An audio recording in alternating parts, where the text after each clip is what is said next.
I didn't want to interview him. But I was asked to talk about my career in the Lions Club. And I want to start from the beginning.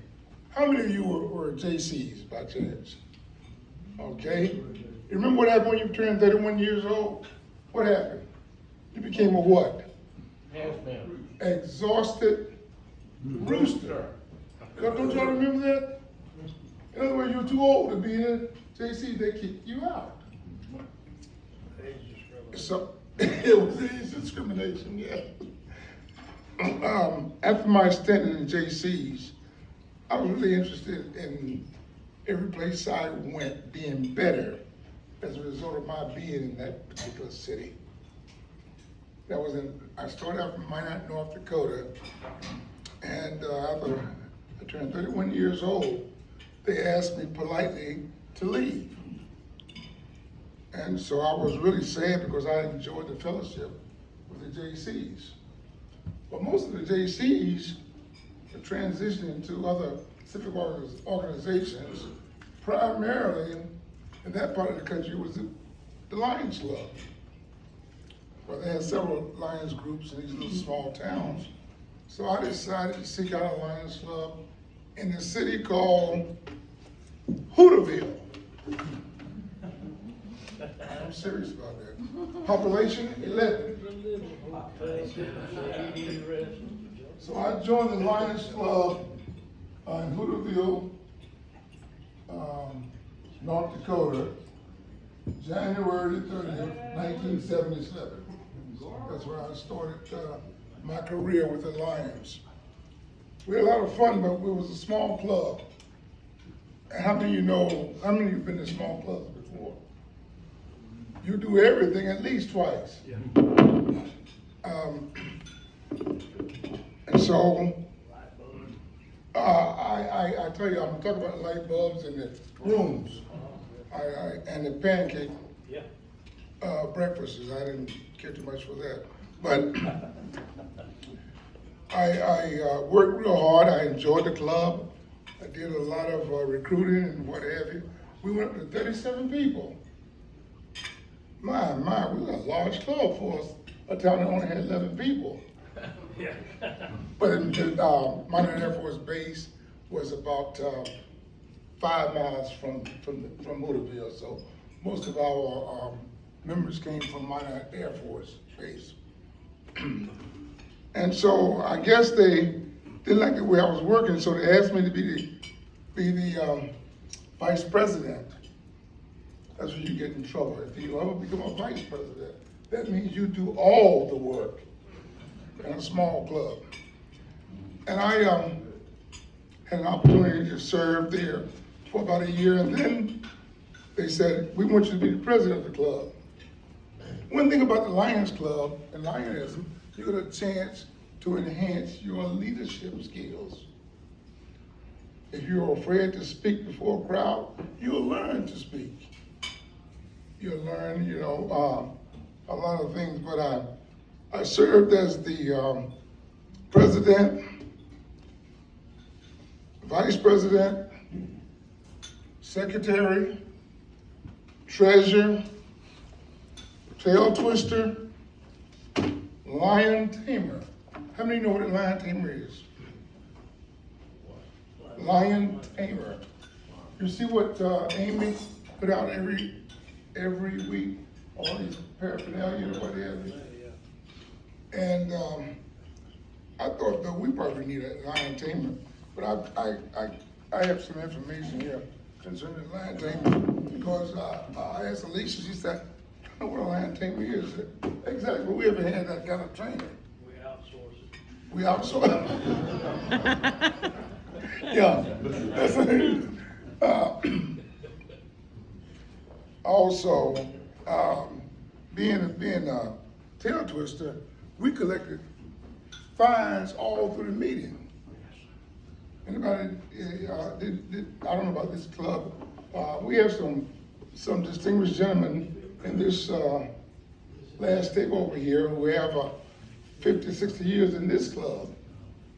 Did y'all collect fines if you didn't have a lion pen or something on. If we asked you, what was the lady's name that asked the Lions in the year 1925 to become a partner in sight?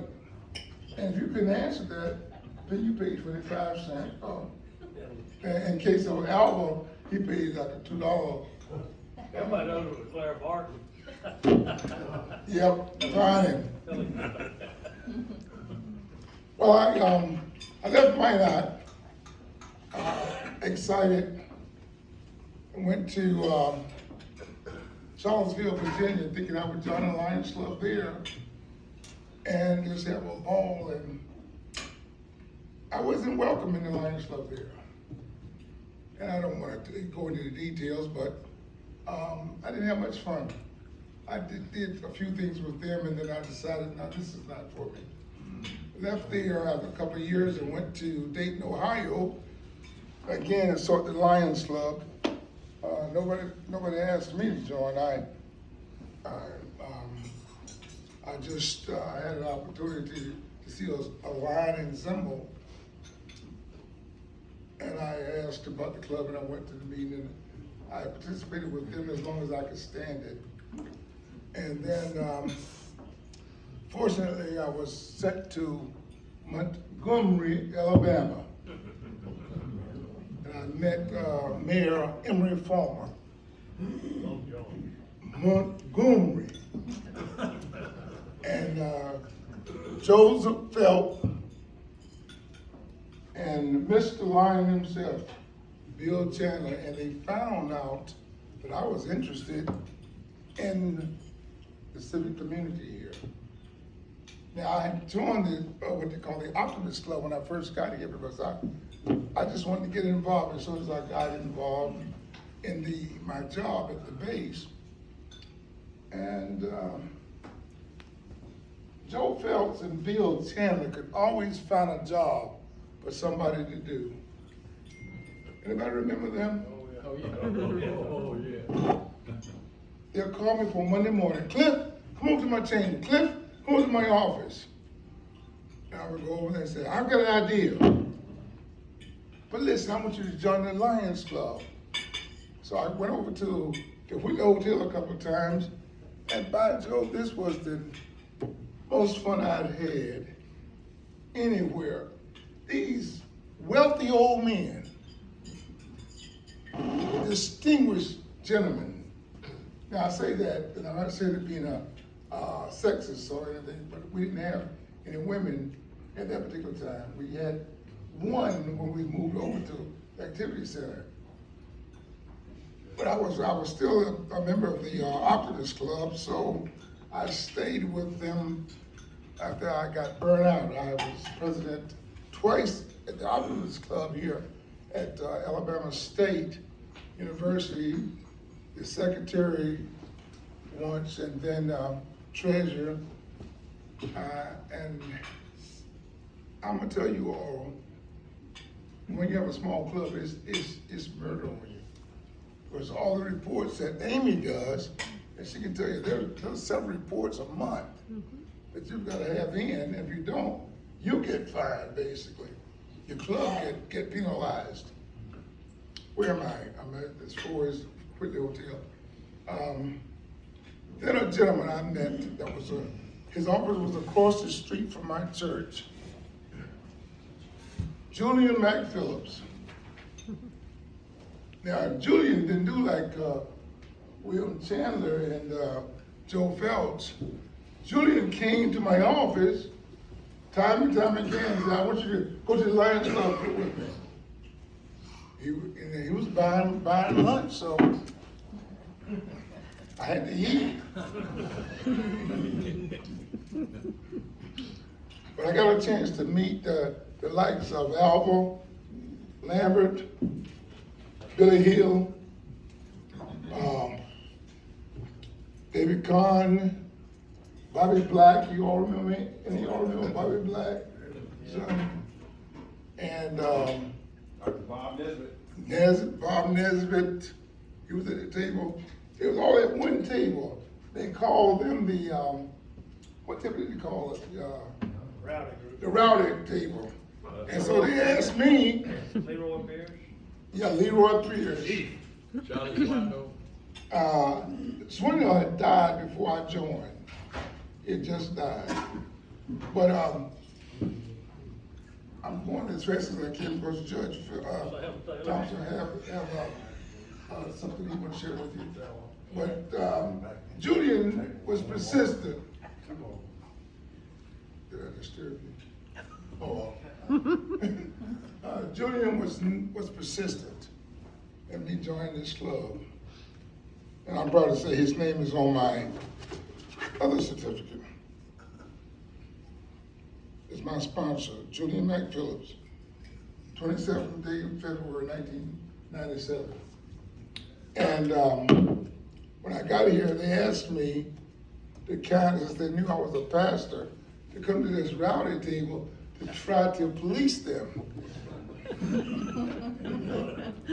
to arrest them. And if you all know Alva, he's out of control. Well, he was when he was younger. Bobby Black was the worst.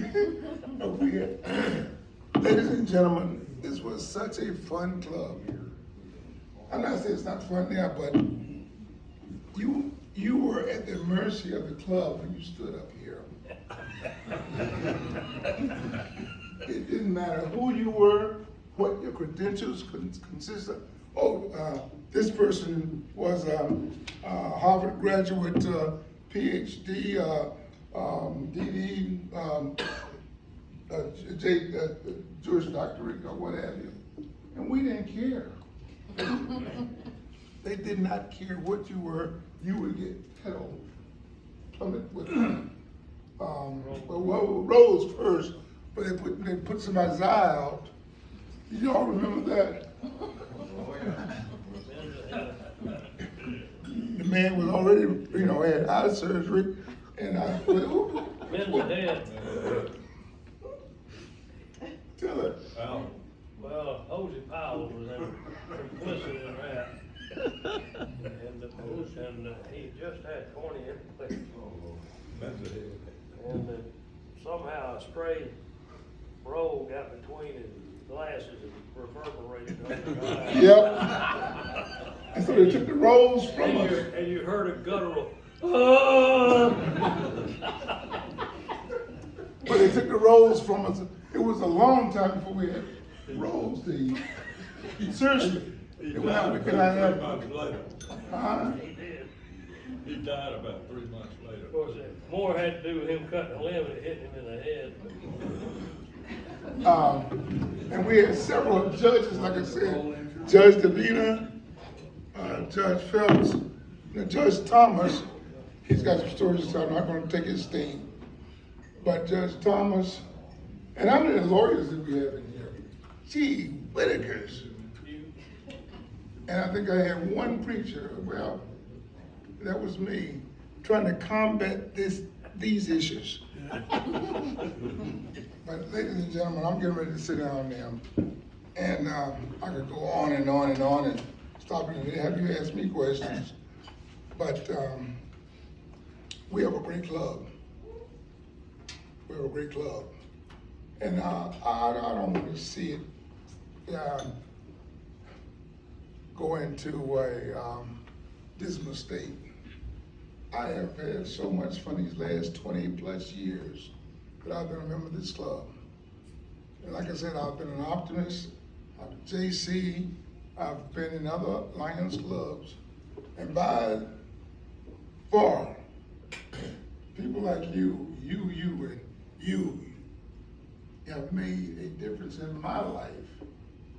As a result, you didn't look at my, my tan. I tried to teach Junior how to get a suntan, but it didn't work. But you didn't let this make a difference. And I'm gonna tell you,